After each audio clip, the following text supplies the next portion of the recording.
শ্রদ্ধেয় সম্মানিত মা ও বোনেরা, রব্বে করিমের দরবারে শুকরিয়া আদায় করছি, যিনি আমাদেরকে অত্যন্ত দয়া করে মায়া করে আজকের এই মুবারক মজলিসে অংশগ্রহণ করে এই গভীর রাত নজরুলের রহমতের সময় পর্যন্ত কোরআন হাদিসের কিছু কথা বলার এবং শোনার জন্য একত্রিত হয়ে বসার তৌফিক দান করেছেন। আল্লাহ রাব্বুল আলামিনের দরবারে শুকরিয়া আদায় করি, সবাই বলি আলহামদুলিল্লাহ। যারাই আছেন আর একটু মনোযোগী হন, নিজেরা যে কথা বলা এটা একটু ছেড়ে দিতে হবে। সবাই একটু আমার দিকে খেয়াল করবেন। অনেক উলামা একরাম জমা আছেন, ওনারা গুরুত্বপূর্ণ বয়ান করবেন। আমি খুব বেশি লম্বা সময় কথা বলবো না, অল্প সময় কথা বলবো ইনশাআল্লাহ। তারপরেই আপনারা মনোমুগ্ধকর আরো সুন্দর সুন্দর বয়ান ইনশাআল্লাহ শুনবেন।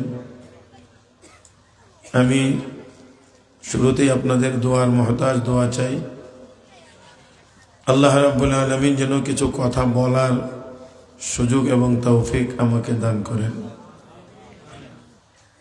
খুব বেশি অসুস্থ না হইলেও মোটামুটি ক্লান্ত, এটা বলা যায়। আজকে এই মুহূর্তে 4 নম্বর প্রোগ্রামে বয়ান শুরু করছি রাত 2টা। আর আপনারা যদি দোয়া করেন তো আগামী 3 দিনে, কালকেও 6টা, তারপরের দিন 4টা, তারপরের দিন 6টা, তাহলে মোটামুটি 3 দিনে 16টা।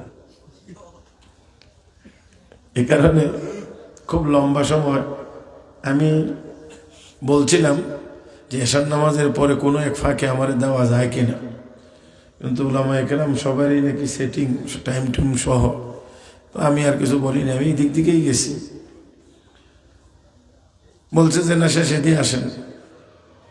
তো যাক, এই নজরুলের রহমতের সময়ে আপনাদের খেদমতে কোরআনে কারীম থেকে একখানা আয়াত, রাসূল আরবি সাল্লাল্লাহু আলাইহি ওয়াসাল্লামের অসংখ্য গণিত হাদিস থেকে একখানা হাদিস তেলাওয়াত করেছি। আয়াতে কারিমা এবং হাদিস শরীফকে সামনে রেখে অল্প কয়েকটি কথা আপনাদের খেদমতে আরজ করতে চাই। আল্লাহ যেন বলবার, শুনবার, বুঝবার এবং আমল করার তৌফিক দান করেন, বলি আমিন। মানুষ যেদিকে মজা পায় সেই দিকেই ছুটে। এই জন্যে মজা পাওয়ার আশায় কেউ টাকার পিছনে দৌড়ায়, কেউ চেয়ার বা গদির পিছনে দৌড়ায়, কেউ আরো অন্যান্য জিনিসের পিছনে দৌড়ায়, শুধু মজা পাওয়ার আশা, যে এখানে গেলে মজা, এখানে গেলে মজা, এটার মধ্যে মজা, ওইটার মধ্যে মজা। কিন্তু আসলে দুর্ভাগ্যজনকভাবে হলেও সত্য যে প্রকৃত মজা যেই জায়গায়, সেই জায়গাটার প্রতি আমাদের খেয়াল এবং চিন্তা ভাবনা খুবই কম। যেই মজাটা একবার কোনো মানুষ যদি পেয়ে যায়, তাহলে ওই লোকটার কাছে দুনিয়ার আর কোনো কিছুই মজা লাগে না, মজা লাগবেও না। সেটা হলো আল্লাহর ইবাদতের মজা। কি মনে হয়, আছে মজা না নাই? ইবাদতের ভিতরে মজা নাই না আছে? সাইয়েদনা হযরত আলী রাদিয়াল্লাহু তাআলা আনহু বলেছেন, কোন মানুষ যদি আল্লাহর সাথে কথা বলতে মনে চায়, কার সাথে? একটু মহব্বতের আওয়াজে বলেন না, কার সাথে? আল্লাহর সাথে যদি কথা বলতে কারো মনে চায়, সেজন্য কোরআন তেলাওয়াত করে। কোরআন তেলাওয়াত মানে কার সাথে কথা বলা? আল্লাহর সাথে কথা বলা। বেমজা না মজা? কম না বেশি? তো আল্লাহর সাথে কথা বলতে যদি কারো মনে চায়, তাহলে সে যেন কোরআনে কারীম তেলাওয়াত করে। রাসূল হাদিস শরীফে ঘোষণা করেছেন, ক্বালা রাসূলুল্লাহ সাল্লাল্লাহু আলাইহি ওয়াসাল্লাম, তাবাররাক বিল কুরআন ফাইন্নাহু কালামুল্লাহি ওয়া খারাজা মিন, আও কামা ক্বালা আলাইহিস সালাতু ওয়াস সালাম। আল্লাহর নবী বলেন, উম্মত, কোরআনের মাধ্যমে বরকত হাসিল করো, কারণ কোরআন আল্লাহর কালাম, আল্লাহর জবান থেকে বেরিয়ে এসেছে। অন্যান্য আসমানি কিতাবগুলো শুধু কিতাবুল্লাহ, কোরআন কিতাবুল্লাহ কালামুল্লাহ। কোরআন আল্লাহর কিতাব, আল্লাহর কালাম। ও মুসলমান, যিনি কথা বলেন কথার ভিতরে তিনি লুকায়িত থাকেন। বুঝেন নেই? যিনি কথা বলেন কথার ভিতরে তিনি লুকায়িত থাকেন। এজন্যে চিঠিপত্র আগের দিনে বেশি চলতো, এখন কম চলে। চিঠি বিদেশ থেকে এসেছে, মা চিঠি পড়েছে, পড়ে পড়ে কান্দে। লোকেরা জিগায়, কি ব্যাপার, কাঁদো কেন? তোমার ছেলের কি কোনো বিপদ নাকি? না, কোনো বিপদ না। তাহলে কাঁদো কেন? আমি চিঠিটা পড়ি, আমার চোখে যেন আমার ছেলের চেহারা ভাসে। হ্যাঁ, যেন ছেলের চেহারা ভাসে, এই জন্যে ছেলের কথা মনে করে আমি কান্দি। কথা লিখলে এই লেখার ভিতরে যিনি লেখেন সে যেন লুকায়িত থাকে, কথা বললে তিনি কথার ভিতরে লুকায়িত থাকে। ও বন্ধুরা, ইরানের কোনো এক বাদশার জবান দিয়ে হঠাৎ করে বের হয়ে গেছে, দূরে আবলাক কাছে কম দিদা মাওজুদ, যার অর্থ হলো চিত্রামতি দেখতে কম পাওয়া যায়। চিত্রামতি খুবই কম পাওয়া যায়। এই কথা মুখ দিয়ে কল্পনা প্রসূত বের হয়ে গেলে এবার তিনি চিন্তা করলেন, আধা লাইন হয়েছে, পরের আধা লাইন যদি বানানো যায় তাহলে পুরা এক লাইন হয়ে যাবে, একটা শের হবে। চেষ্টা করতেছেন, অর্থ এবং ওজনের সাথে মিলায়া আর বের করতে পারছেন না, তৈরি করতে পারছেন না। রাজ দরবারের সকল উলামায়ে কেরাম, সকল সাহিত্যিক যারা, তাদেরকে বললেন বানায়া দাও পরের অংশ। তারা কর না, আমরাও পারলাম না। এবার আন্তর্জাতিক বাজারে ছেড়ে দিয়েছে, আন্তর্জাতিক বাজারে ছেড়ে দিয়েছে। আমার এই অংশের সাথে পরের অংশ যিনি মিলাইতে পারবে তাকে বড় রকমের পুরস্কার দেওয়া হবে। এই ভারতবর্ষের তখনকার শাসক বাদশাহ আলমগীর বড় আল্লাহওয়ালা ছিলেন। কিওয়ালা? এত আসতে না, আর একটু জোরে কর। আগের দিনে বাদশাহ ছিল আল্লাহওয়ালা, বাদশার ছেলে মেয়েরাও ছিল আল্লাহওয়ালা, আল্লাহওয়ালি। আর এখন আল্লাহওয়ালা কোনো লোক নেতা সহজে পাওয়া যায় না। জোরে কন। আমার ভাইরা, আমার বন্ধুরা, এই জন্য আলেম ওলামারা নির্বাচন করার ইচ্ছা করলে হুজুর হুজুর হুজুর দাঁড়ায়েন না, দাঁড়ায়েন না, কি সেটা ভালো জিনিস না। মানে চুরেরা চুরি করতে করতে করতে করতে পুরা জগৎটারই পুরা নষ্ট বানায় ফেলাইছে। আর একটু আস্তে কইন, ঠিক? আমার ভাইরা, আমার বন্ধুরা, এই বাংলার জমিনে এখন থেকে আর কোন চোর ডাকাতকে আমরা নেতা হিসেবে দেখতে চাই না।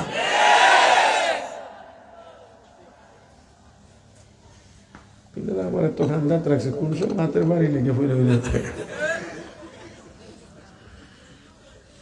সময় খুব কম, আমি আগে বলছি বেশি সময় নেব না, ওলামা একরাম আছেন, ওনারা বয়ান করবেন। আর যারা যারা যাদের নাম কইছে আসতেছে সবাই বয়সে আলহামদুলিল্লাহ অনেকটা তরুণ, কি বলেন, ঠিক না? এই জন্যে তারা তো একটু লম্বা বয়ানই করবে আর একটু জোরালো বয়ান করবে। আমার ওয়াজের বয়স মাত্র 33 বছর চলে। হ্যাঁ, দোয়া করবেন না?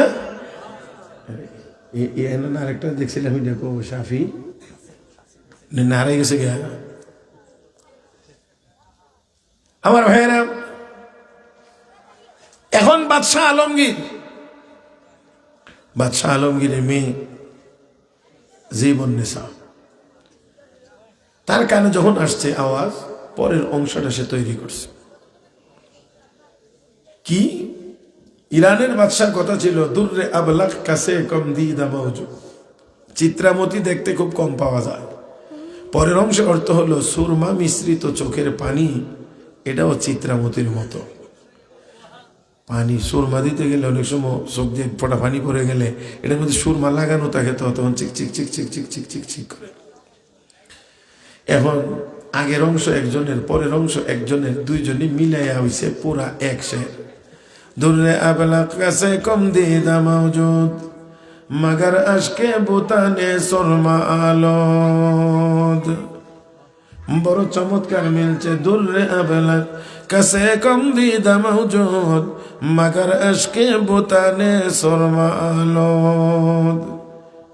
ইরানের বাদশা বড় খুশি হয়ে গেছে, খুশি হয়ে এবার চিঠি লিখছে আবার পুরস্কার নিয়ে আসার জন্যে। চিঠি এসে বাবার কাছে আওরঙ্গজেব বাদশাহ আলমগীরের কাছে পড়েছে। চিঠি পেয়ে অবস্থা বড় খারাপ, মেজাজ বড় গরম। মেয়েকে গিয়ে কো, মেয়ে তোমাকে কে বলছে পণ্ডিতি কর্তা? এই কবিতা লেখার জন্য তোমাকে কে বলছে? চিঠি এসেছে ইরান গিয়ে পুরস্কার আনতা। আল্লাহ, আমরা হইলে কি খুশি হইলাম, দোয়া করে এলাম মেসবারে দিয়া। হ্যাঁ, যে এই দেশের মুসলমানেরা আমাদের মেয়েরা ফুটবল খেলে দেশের মর্যাদা উজ্জ্বল করছে। কি খেললাম? মাশাআল্লাহ, ফুটবল খেলে অমুক দেশকে হারায়া দেশের মান মর্যাদাকে উজ্জ্বল সমুন্নত করেছে। আচ্ছা, যারা ফুটবল খেলে মেয়েরা, তাদের বয়স তো 70-এর বেশি, 10-এর কম। তাহলে অধিকাংশদের বয়স এই 18 থেকে 20, 22, 24, 25, 26 এর ভিতরে। তার মানে পুরা টক বগে যুবতী, হাফ প্যান্ট ভরিয়া গেঞ্জি গায়ে দিয়া স্টেডিয়ামে গিয়ে খেলে। মিডিয়ার বদৌলতে সারা পৃথিবীর মানুষ তাদেরকে দেখে, আর আমাদের সুনাম বৃদ্ধি পায়, আমাদের দেশের মর্যাদা বৃদ্ধি পায়, তাই না? বেহায়া হইলে যেটা হওয়ার এটা আর কি। আরো আরো আরো আরো আস্তে লজ্জা শরম যদি চলে যায় তো যেটা মনে চায় এটাই করা যায়। আমার বন্ধুরা, আমি বলতে পারি এই জাতীয় খেলার মাধ্যমে একটা মুসলিম দেশের মান সম্মান ভুলণ্ঠিত হয়, নষ্ট হয়। এই দেশের মর্যাদা যদি কেউ সমুন্নত করে থাকে, মর্যাদা যদি কেউ বাড়ায় থাকে, তাহলে এই দেশের হাফেজে কোরআনেরা বিশ্ব দরবারে বাংলাদেশের চেহারা উজ্জ্বল করেছে।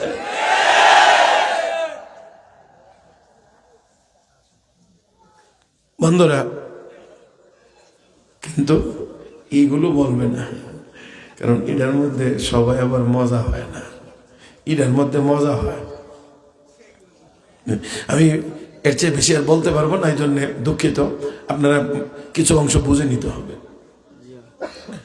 আল্লাহ আমাদের সবাইকে বোঝার তৌফিক দান করুন, বলি আমিন। বাবা বড় রাগ, মেয়ে জীবন নেশা, আব্বা টেনশন করেন না, আমি যাব না, আমাকে কেউ দেখবেও না, পর্দার খেলাপ হবেও না। আমি আর এক লাইন লিখে পাঠিয়ে দিই, সমাধান হয়ে যাবে। এবার লেখছেন দর্শকুন মগফি মনম চোবো এগুল দরবর্গে গুল, দর্শকুন মগফি মনম চোবো এগুল দরবর্গে গুল, হর কে দিদন মাইলে দারদ দর্শকুন বিনদ মোরা, হর কে দিদন মাইলে দারদ দর্শকুন বিনদ মোরা। আমি আমার কথার ভিতরে লুকাইত ফুলের মধ্যে যেমন ফুলের ঘ্রাণ লুকাইত। আমার ভাইয়েরা, ঘ্রাণ দেখা যায় না, অনুভব করা যায়নি, না যায় না? এত আসতে না, আরেকটু জোরে কম। ফুলের ঘ্রাণ দেখা যায় না, তবে অনুভব করা যায়। ঘ্রাণ ফুলের মধ্যে লুকাইত, আমিও আমার কথার ভিতরে লুকাইত। আর কে দিদান মাইলে দারদ দর্শকুন বিনদ মোরা। আমাকে যদি কেউ দেখতে মনে চায়, সে যেন আমার কথার মধ্যে আমাকে দেখে নেয়। একজন সাধারণ মহিলা জীবন নেশা যদি তার কথার ভিতরে লুকাইত থাকতে পারেন, আল্লাহর কালামের ভিতরে অবশ্যই আমার আল্লাহ লুকাইত থাকতে পারেন। হে মুসলমান, আমার আল্লাহ মহান, আল্লাহর কালাম মহান, আল্লাহর কালামের মজা এটা কখনোই কমে না, এটা কখনোই শেষ হবে না, বরঞ্চ আরো বাড়বে, আরো বাড়বে, আরো বাড়বে, আরো বাড়বে। ও বন্ধুরা, ওই দিন কেমন মজা লাগবে যেদিন স্বয়ং আল্লাহ নিজে তেলাওয়াত করে শোনাইবেন। কেমন লাগবে ওই দিন, কেমন লাগবে ওই দিন, অনুষ্ঠানটা হবে কেমন। আমার ভাইরা রে, সেই অনুষ্ঠানে যেন আল্লাহ আমাদেরকেও কবুল করেন। আরো জোরে আমার ভাইরা, আমার বন্ধুরা, মানুষ মজা যেই দিকে পায় সেই দিকে দৌড়ায়। কেউ টাকার পিছনে ঘুরে দৌড়ায়, টাকা পাইলে মজা। কেউ চেয়ারের পিছনে দৌড়ায়, চেয়ার পাইলে মজা। কেউ নারীদের পিছনে দৌড়ায়, নারী পাইলে মজা। কেউ বাড়ির পিছনে দৌড়ায়, বাড়ি পাইলে মজা। কিন্তু প্রকৃত মজা একটাতেও নাই, প্রকৃত মজা একটাতেও নাই। মসজিদ হলো মজার জায়গা।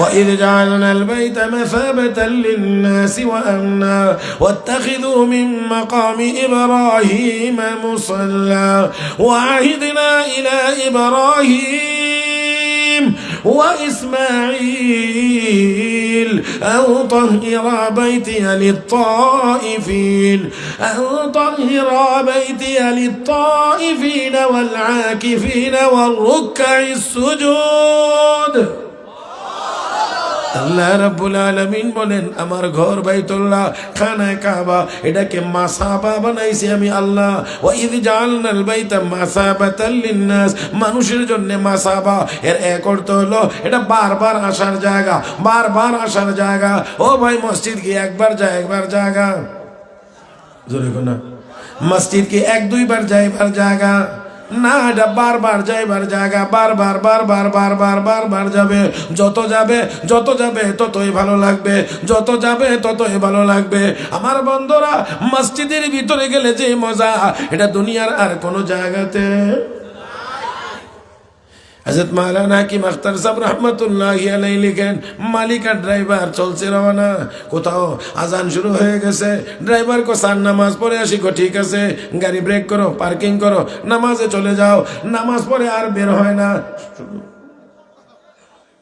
নামাজি পড়ে মেজাজ গরম করে কিছুক্ষণ পরে গেল দরজার সামনে গিয়ে দাঁড়ায় ডাক দিল আব্দুর রহমান বের হোস না কেন মাথা ঘুরে স্যার আমাকে মসজিদ থেকে বের হইতে দেওয়া হচ্ছে না কে তোরে মসজিদ থেকে বের হইতে দেয় না একজন মানুষও তো মসজিদে দেখা যায় না কে বের হইতে দিল না স্যার যিনি আপনাকে ঢুকতে দেন না তিনি আমাকে বের হইতে দেন না যদি বুঝে থাকেন বলেন যিনি আর তিনি কে সব জবানে বলেন কে আল্লাহর নামটা দিলের থেকে কলব থেকে একেবারে অন্তর থেকে বলেন আল্লাহ बेमौजा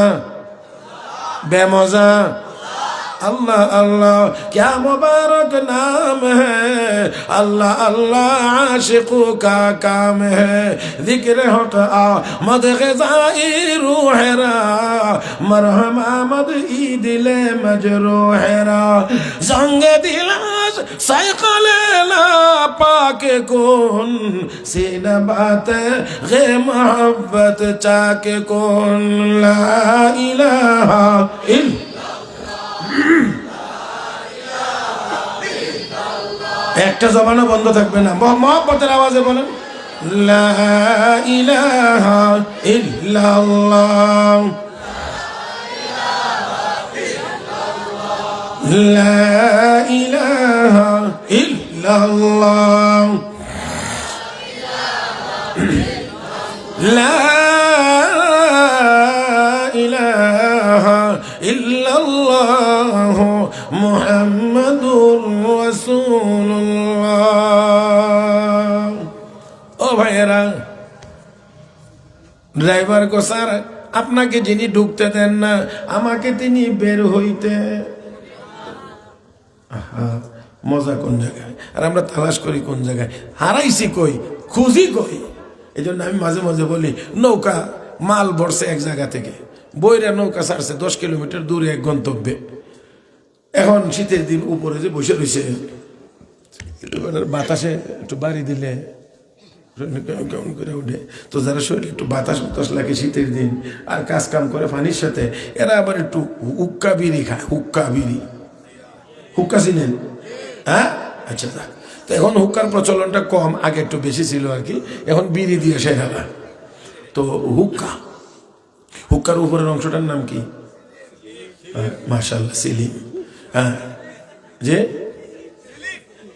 সেলিম তো এটা আমাদের সিলেটি ভাষায় সেলিম কল এই অঞ্চলের মানুষ আমাদের দিকে কলকি কল যাক জিনিস একটাই এখন উপরে যে বইটা ধরে রাখছে হ্যাঁ আমাদের দিকে মাঝি তো মাঝি উপরে বসা তো বাতাস লাগতেছে শরীরে কাঁপতেছে এখন ওই সরতালি ওই নিচে আওয়াজ দিছে ওই কি হুক্কাটা সাজায় তখন হুক্কা সাজাইতে গেছে যাওয়ার পরে ওই যে উপরের সিলিমটা হাতে নিয়ে আগের ফুরান তামাকটা ফালাইবার জন্য একটু সাইডে টোকা দিছে দুর্ভাগ্যবশত হাত থেকে ফুরা সিলিমটাই পানিতে ভরে গেছে পড়ে গেলে এখন তো আর সাজাই নিতে পারে না এতক্ষণ লাগে নাকি ভাই সিলিম তো পানিতে ভরে গেছে হ্যাঁ নৌকা কিন্তু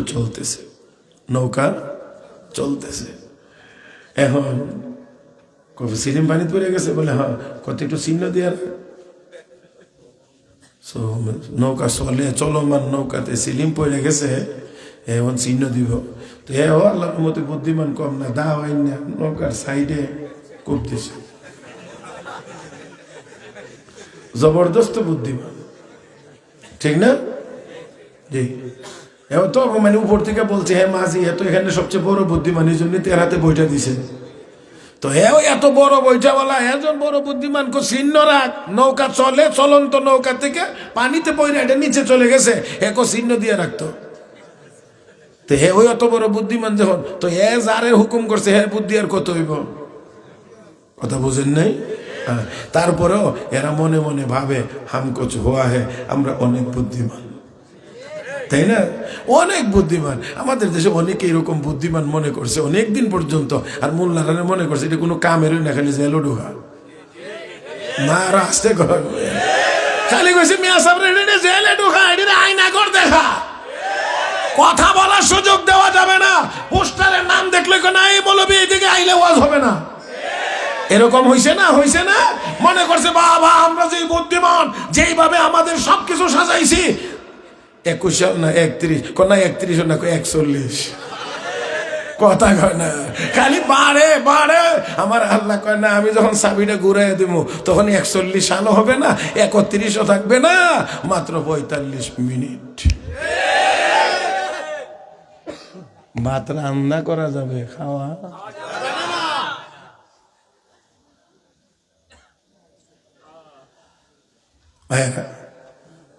মনে করে অনেক অনেক মিয়া সাহেবরা কোনো কামেরই না, ঠিক না? যে মিয়া সাহেবরা কোনো কামেরই না, মিয়া সাহেবরা যেই কাম করে এটা দুনিয়ার অনেক মানুষ টেরই হয় না, হয়তো হয় না। মিয়া সাহেবরা যেই কাম করে, যেই জায়গা থেকে করে, যেই সময়ে করে, দুনিয়ার বহু মানুষ টের পায় না, টের পায় না। আরে মুসলমান, মিয়া সাহেবের হাতে অনেক সময় হয়তো লাঠি নাই, শক্তি নাই, সংগঠন নাই, টাকা নাই, কিন্তু এই আল্লাহ ওই মিয়া সাহেব এই আলেম ওলামাদের কাছে অবশ্যই তাহাজ্জুদের মুসাল্লা আছে, তাদের হাতে সুবহানাল্লাহ বলার তাসবিহ আছে।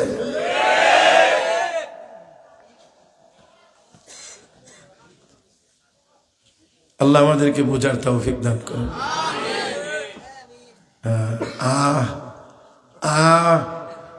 অদ্দুর বললে মালিকের আরশ পর্যন্ত যাইতে মাঝখানে কোনো বাধা থাকে না, এমন মেয়াসাম এই দেশে এখনো আছে আল্লাহর রহমতে। আপনি আমি চিনি না, আপনি আমি বুঝি না, আমি আপনি বুঝার চেষ্টা করি না, কিন্তু এমন বুজুর্গ, এমন আল্লাহওয়ালা সাবধান। এজন্যে সবাই আমার মতো এমন নালায়েক না, সবাই অযোগ্য না, বহু যোগ্য যোগ্য যোগ্য যোগ্য ব্যক্তি কন্যা প্যারে হাজিরিন। আমার যতটুকু টার্গেট ঘড়ির কাটা মোটামুটি কাছাকাছি চলে গেছে, এজন্যে আমি আপনাদেরকে বেশি বিরক্ত করব না, কষ্ট দেব না, লম্বা হইলে আপনারা কষ্ট পাবেন, এজন্যে বেশি বড় করতে যাব না। আল্লাহ আমাদের সবাইকে, আইছো তুমি, তোমার তো আমি খুঁজছিলাম,